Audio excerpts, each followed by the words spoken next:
Енді дінге асыра сілтеп кеткендер жайында пайғамбарымыз саллаллаху алейхи уассаламның 3 сахабасы келеді. Ей Алланың елшісі, әйел адам деген бұл жауапкершілік екен ғой. Мен енді бітті өмір бойы үйленбеймін, осылай бойдақ болып өтемін дейді. Екінші тұрып айтады, ей Алланың елшісі, мен өмір бойын ораза болып өтемін дейді, аузымды ашпаймын дейді. Үшінші тұрып айтады, мен өмір бойы тахаджуд, түннің 1/3 бөлігінде тұрып оқитын намазы бар, өмір бойы сол тахаджуд үзбей өтемін дейді. Сол кезде пайғамбарымыз саллаллаху алейхи вассалам соларға айтқан насихаты, ей сендер бүйтіп дінді ауырлатпаңдар. Кім дінді ауырлатып алатын болса, дін оны жеңіп қояды. Я болмаса діннен бас тартып кетуі мүмкін.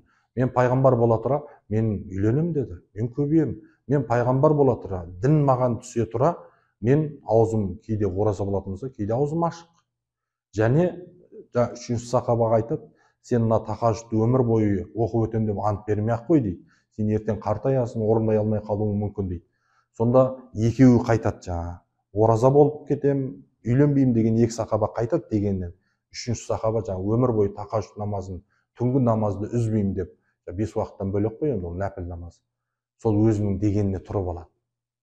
Сонда дейді, жаңа сахаба қартайған кезде тахаджуд намазын оқи алмай қалатын кездер көп болды дейді. Сонда өкініп айтты дейді, қан еді пайғамбардың айтқан тілін істегенімде еді, мен пайғамбарға уәде беріп қойып едім деп. Бұл хадисте не нәрсені көреміз? Дінімізде асыра сілтеушілік ол адасуға алып баратындығын көрсетеді. Алла сақтасын.